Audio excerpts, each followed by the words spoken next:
Que Dios les bendiga. Mi nombre es José Elmer Pacheco y el tema del día de hoy se titula ¿Qué hacer cuando me piden prestado? Ya sea un compañero de trabajo, un vecino, un amigo, un pariente o un hermano de la iglesia, nunca va a faltar alguien que te pida prestado dinero. El propósito de esta lección es ayudarte a pensar lo más bíblicamente posible cuando te halles en esta situación. Hay personas que piden dinero prestado solo como última alternativa para resolver una situación y que a la hora de pagar la deuda devuelven fielmente el dinero prestado en el día acordado. Pero lamentablemente hay quienes tienen por costumbre pedir prestado dinero como primera alternativa para solucionar todos sus problemas o para satisfacer todas sus codicias, y sin ninguna verdadera intención de pagar lo prestado. En Salmos 37:21 dice: el impío toma prestado y no paga, mas el justo tiene misericordia y da. En este versículo notamos un contraste entre el justo y el impío, y ese contraste se mira también en Romanos capítulo 13, versículo 8, que dice: no debáis a nadie nada, sino el amaros unos a otros, porque el que ama al prójimo ha cumplido la ley. El justo trata a los demás con amor, pero el impío se aprovecha de los demás no pagando lo que debe. Ahora vamos a ver las citas que el impío usa a su favor. En Mateo capítulo 5, versículo 42, Jesús dijo: al que te pida, dale, y al que quiera tomar de ti prestado, no se lo rehuses. Ahora, este versículo es el favorito de los pediches o pedigüeños, ya que lo usan para justificar su mala costumbre de pedirle dinero a todo mundo y sobre todo a los cristianos. Pero si somos honestos, Jesús no dijo lo anterior para que nos pusiéramos a pedir, sino para lo contrario. Aparte, es muy importante conocer el contexto para entender cómo se debe aplicar este versículo.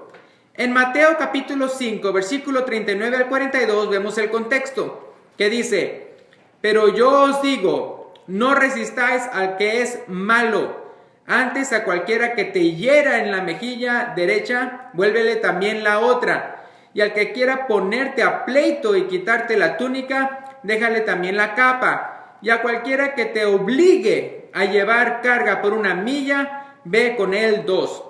Al que te pida, dale, y al que quiera tomar de ti prestado, no se lo rehuses.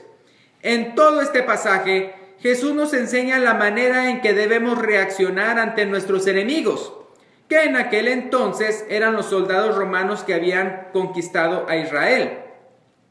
Y es la manera en que tenemos que ver, ¿verdad?, cómo tratar a nuestros enemigos, ya que si tratas de resistir al malo que te dio un puñetazo, después te va a dar una puñalada. Si te resistes el asalto, el ladrón no solo te va a quitar tu cartera, sino también tu vida.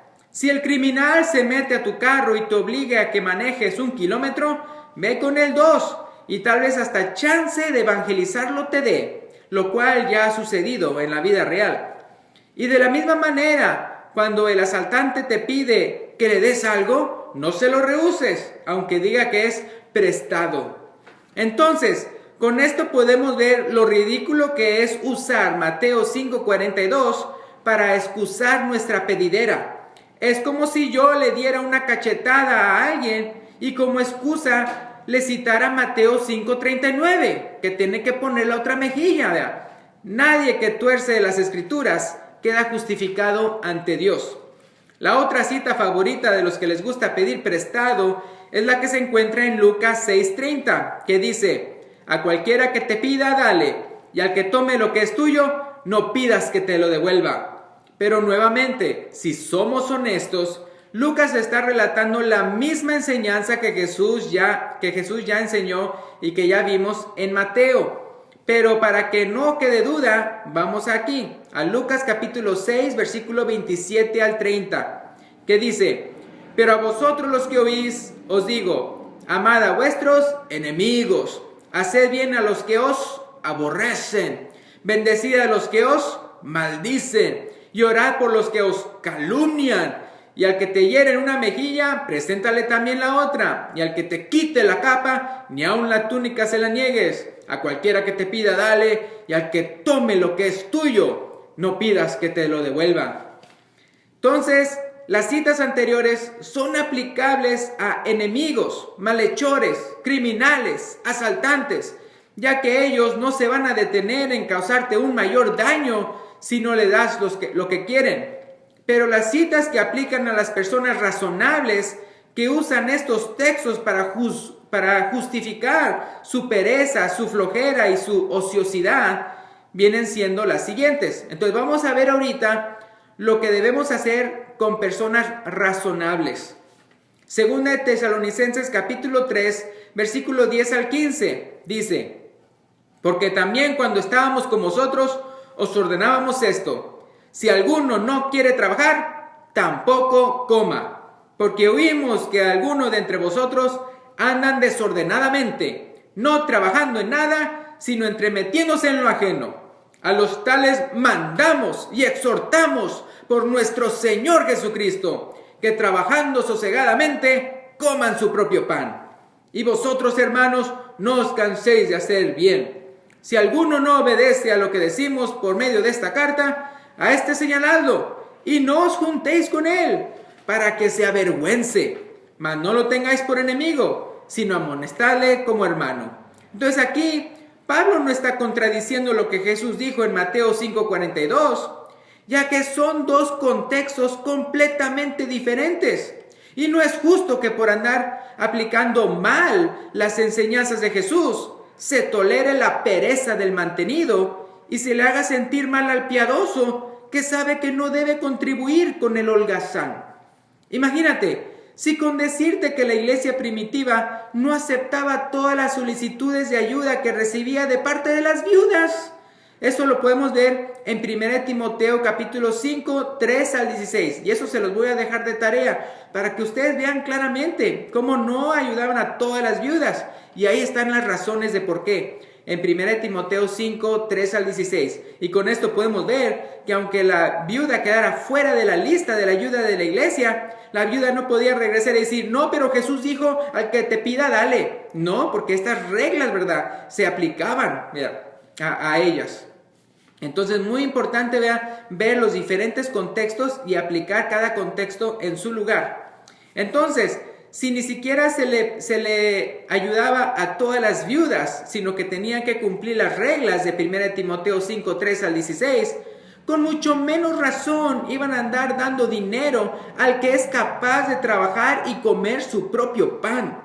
Estas reglas bíblicas no fueron escritas para que dejes de ser generoso, sino para que tu ayuda alcance a las personas que Dios quiere bendecir a través de ti. Ten en cuenta lo siguiente cuando te piden prestado. Primero, tienes que ver si tienes la capacidad para prestar dinero, ya que por lo general los que piden prestado no piden una pequeña cantidad que fácilmente pudieras obsequiarles, sino una cantidad más sustancial. Es importante que no te sientas presionado a decir que sí, si realmente no puedes.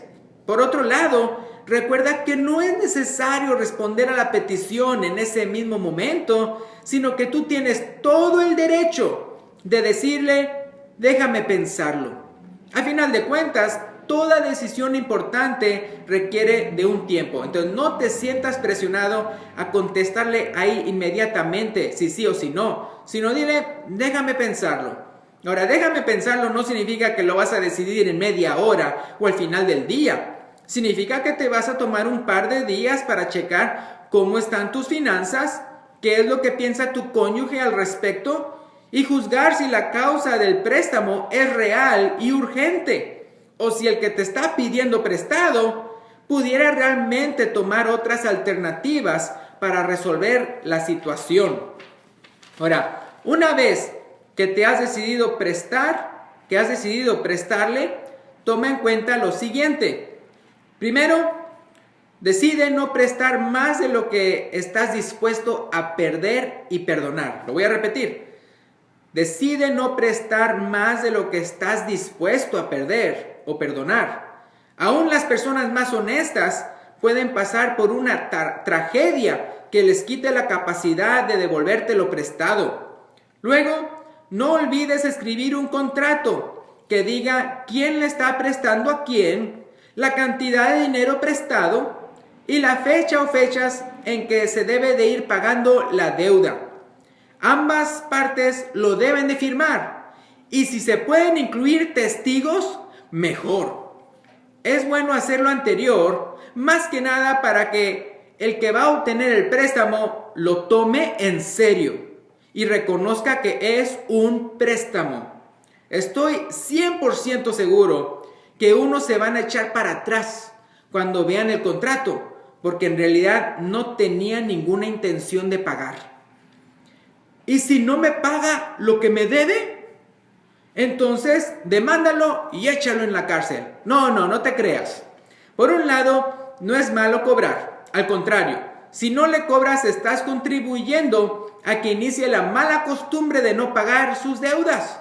De tal manera que quedará convicto ante Dios como impío y estafará a más personas. Para evitar que caigan otras víctimas, hay que cobrarle. Y si no quiere pagar, hay que traer testigos. Y si ni así hace caso, hay que poner en evidencia su pecado ante la congregación. Ahora bien, cuando se trata de alguien bien pobre y que no tiene la manera de pagarte por más que quiera e intente, perdónale la deuda.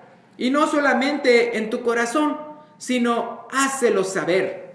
Es importante quitarle el peso de encima para que cada vez que te mire no sienta una brecha entre él y tú, sino que sepa que en verdad le has perdonado. Eso sí, no sería de sabios volverle a prestar dinero, sino más bien ayúdalo de otra manera. En la oración que Jesús enseñó en Lucas capítulo 11, versículo 4, Jesús dijo: y perdónanos nuestros pecados, porque también nosotros perdonamos a todos los que nos deben.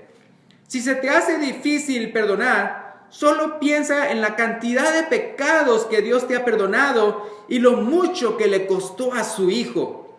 Ninguna deuda puede ser tan grande ni tan costosa como la que Jesús pagó por ti en la cruz. Entonces, bien importante, si se te hace muy difícil perdonar a alguien, pues piensa simplemente en todos los pecados que Jesús te ha perdonado y cómo, ¿verdad? Cómo todo lo que sufrió, ¿verdad? Entregó su vida, fue torturado y sacrificado, puesto en la cruz para morir por tus pecados. Si Él, ¿verdad? Todo lo que le costó te pudo perdonar a ti, entonces ¿cómo tú no vas a poder perdonar a alguien más? Aparte, puedes elegir ya no prestar, sino solo dar. Al fin y al cabo, hay negocios y bancos que a eso se dedican, a prestar. También sería una buena idea sugerirle a la persona que te está pidiendo a que se acerque a los encargados del fondo de benevolencia de la iglesia. Ellos le harán las preguntas pertinentes para ayudarle de la mejor manera. Si te insiste en pedirte a ti porque dice que los de benevolencia no le dan, por algo será, por algo será. Bíblicamente, el pobre es aquel que no tiene que comer o qué vestir. A veces los que piden pagan cable, internet, carro nuevo, smartphones, ropa de marca, etc.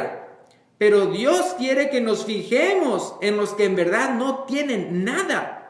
En Santiago capítulo 1, versículo 27, dice: la religión pura y sin mácula delante de Dios el Padre es esta: visitar a los huérfanos y a las viudas en sus tribulaciones y guardarse sin mancha del mundo. Si te es posible, satisface su necesidad al pobre en vez de darle dinero que pudiera ser malgastado, es decir, dale en especie en vez de dinero. Y si puedes ofrecerle una chamba, un trabajo, mejor. Bueno, pues si quieres hacer las cosas y aprender más lo que dice la palabra de Dios en cuanto a tu vida y tu relación con Jesús, entonces te invitamos a la Iglesia de Cristo. Dios te bendiga.